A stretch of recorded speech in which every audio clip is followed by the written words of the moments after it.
Ser minero.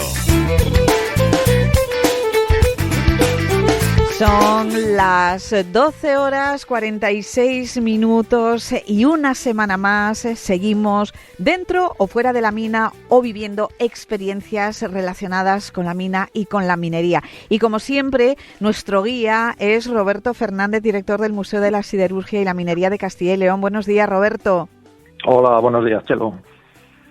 Bueno, hoy cuéntanos qué historia relacionada con la minería nos traes. Pues mira, no os la traigo yo, os la va a traer nuestro invitado, que es Gabriel Frías, es ingeniero de minas, es además experto en siderurgia, es uno de los principales colaboradores que tenemos en el museo, sobre todo en la historia de la ferrería de San Blas, y este próximo sábado nos va a ofrecer en el museo una conferencia donde va a hablar de la importancia que tuvo un nutrido grupo de bilbaínos en la minería de la provincia de León, concretamente la minería de Sabero, y hoy le hemos pedido a Gabriel que nos hable de, de esta relación entre empresarios bilbaínos y minería en León y en Sabero, y sobre todo que se centre un poquito en la figura de Tomás Allende, que es un personaje leonés bilbaíno muy singular y muy importante en la minería del siglo XIX y XX en España y en León. Muy bien, pues vamos a saludar a Gabriel Frías. Buenos días, Gabriel. Hola, buenos días. Encantado de estar con vosotros. Bueno, pues cuéntanos un poco cómo llega esa relación de bilbaínos a León. Bueno, pues en aquellos años, efectivamente, pues Vizcaya estaba en la cabeza de la siderurgia en España. Su desarrollo pues se había producido en los últimos años del siglo XIX y principalmente por la fuerte demanda de hierro y acero pues destinado a la construcción naval, ¿no?, de los astilleros que se habían montado en la ría del Nervión. Entonces, en un momento determinado era necesario pues buscar nuevos yacimientos con recursos minerales, en especial de carbón, aunque también de hierro, que garantizase pues de alguna forma a futuro el posible agotamiento de las reservas. Y es así como en los empresarios vizcaínos pues mandan a sus ingenieros pues en busca de estos recursos a las cuencas leonesas, ¿no? En el caso de las cuencas de Ciñera y Matallana o la de Sabero, por la construcción del ferrocarril de la Rola en 1894, pues va a permitir disponer de un transporte rápido y barato que conectaba estas cuencas pues con Bilbao, ¿no? Y esto de alguna forma pues favoreció la llegada de inversores vizcaínos. Destacar personajes como Julio Lasurtegui, pues descubridor del yacimiento de mineral de hierro del Wagner allí y promotor del proyecto pues una nueva Vizcaya para crear en el Bierzo, ¿no?, en el que se planteaba el desarrollo siderúrgico en torno a Ponferrada. O la creación pues de las sociedades bilbaínas como fue la Vasco-Leonesa o Lleras de Sabero y anexas, pues donde como ha sido promotor pues fue el leonés del que vamos a hablar, de Tomás Allende. Porque Gabriel, de esta media docena, o bueno, más, ¿no?, de empresarios destacados, que sí, los que nos vas a hablar, nos vamos a detener en la figura de Tomás Allende, que tal vez igual sea, de las más desconocidas, ¿no? ¿Cuáles son los orígenes leoneses de Tomás Allende? Porque le apellidamos bilbaíno, pero era leonés, ¿verdad? Efectivamente, aunque era leonés de nacimiento, pues fue un bilbaíno de adopción, ¿no? Y va a ser el patriarca de una de las familias pues más poderosas de Bilbao. Nació en Burón, que es partido judicial de la Montaña Oriental de León, de Riaño, y era pues de origen humilde, pues que pasó los primeros años de su vida pues en el pueblo con sus padres, con Matías y Petra, y dedicado pues a las labores agropecuarias. Y estamos hablando de su nacimiento casi como en la época de la ferrería, ¿no?, a mediados del siglo XIX, ¿no? Eso es, efectivamente, justo pues en el año en el que se enciende el horno alto de Sabero. Ajá. ¿Y cómo llega de repente desde ese pueblecito de Burón a mediados del 19 o un poco más adelante hasta Bilbao? Pues eso es, pues llegó con 20 años, reclamado por su tío Manuel era hermano de su padre, y había marchado pues hacía 2 décadas a Vizcaya y se había dedicado pues con buena fortuna a la minería del hierro, ¿no? Entonces, cuando llega a Bilbao, enseguida empieza a trabajar en los negocios mineros y inmobiliarios de su tío, y al poco tiempo, pues bueno, se hace el cargo personalmente de la administración de las minas. Parece ser que tenía unas cualidades pues de inteligencia innatas, era muy espabilado, y aunque únicamente pues tenía estudios de primarios que había recibido allí en Burón, que luego posiblemente pues completó la formación en Bilbao. Se comentaba en los corrillos de la época, pues bueno, que marchó del pueblo con las madreñas puestas, ¿no? Que llegó en madreñas a Bilbao. Llegó con las madreñas puestas y bueno, luego oían nuestros oyentes hasta dónde llegó, ¿no? No sé si con ellas puestas o quitadas. Y luego allí en Bilbao sí que formó una extensa familia, ¿verdad? Pues sí, al poco tiempo, pues en el 73 se casa con su prima carnal, María, hija del tío Manuel, y el matrimonio pues va a tener 12 hijos, ¿no? Entonces, los hijos del matrimonio, los Allende, junto con la familia de su tío, los Allende Plágaro, pues bueno, van a crear un clan familiar, pues bueno, de inversores, pues lo más importante de España de aquellos años. Y ya entrando un poco en la faceta empresarial, una vez que ya le hemos situado de Burón a Bilbao, en Madreñas, y creando una familia tan extensa, casi todos de negociantes o bueno, de empresarios, ¿en qué negocios estuvo inmerso Tomás Allende? ¿En qué empresas participó o incluso fundó?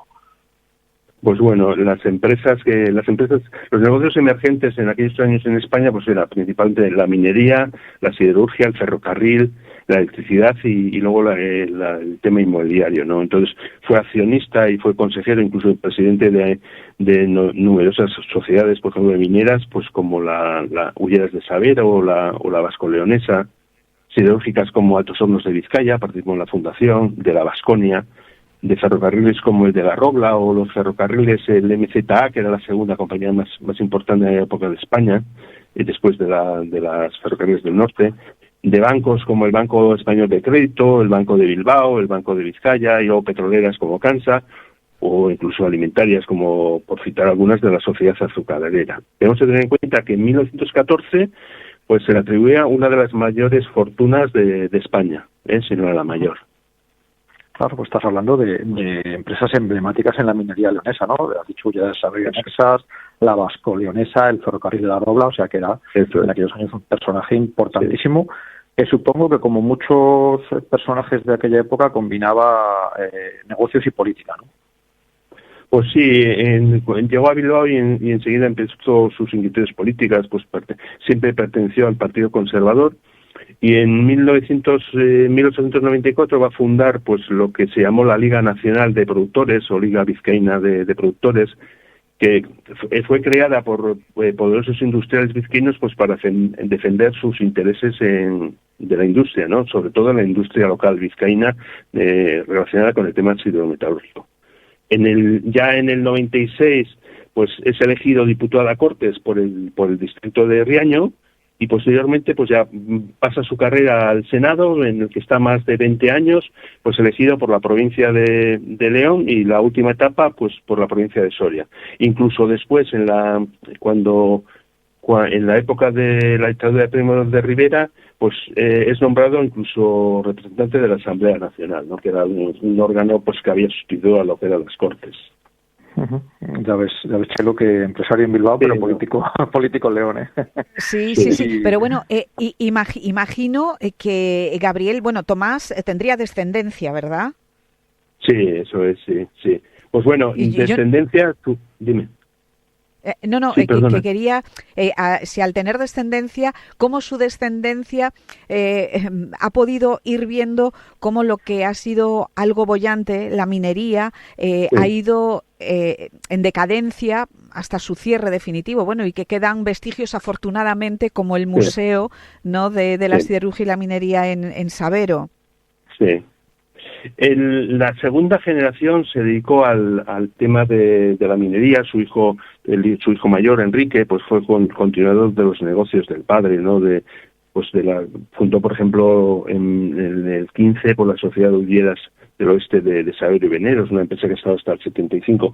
Pero el resto de sus descendientes, pues bueno, tomaron ya otros caminos, ¿no? Pues ya fuera con los negocios, pero ya fuera del tema relacionados con la minería, sí.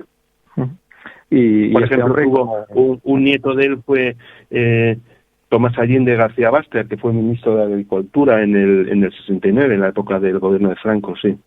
Uh-huh. Y este migrante, migrante en este caso interior, ¿no? Hacia Bilbao, como otros inmigrantes, no olvidó a su pueblo natal, ¿verdad? Yo creo que sí que hizo obras, ¿no? Que lo dejaron allí su impronta. Eso es, fue un gran benefactor de la provincia de León, pues en especial de su pueblo Burón. Hay una fotografía muy bonita aparecida en el ABC, donde está fundando las escuelas. Y luego, pues la familia Allende pues colaboró pues con numerosas obras sociales, fundó por la provincia pues escuelas, asilos, hospitales, y estuvo.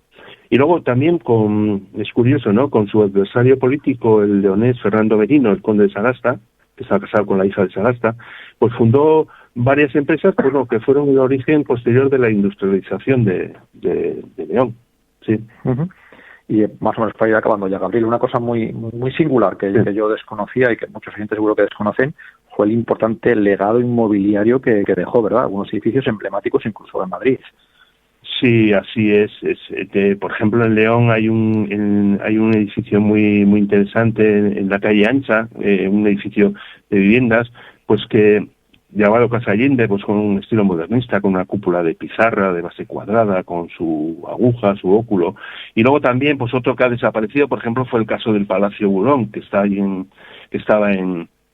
en su pueblo, en el que, pues bueno, los Allende disfrutaban de sus periodos estivales, y se incendió en 1933, solo se conservó la fachada, pero años después, con la construcción del pantano, se desmontó piedra a piedra y bueno, se ha dejado, está ahí apilado en un prado, pues esperando que algún día fuese levantado nuevamente, ¿no? Ya han pasado pues 50 años.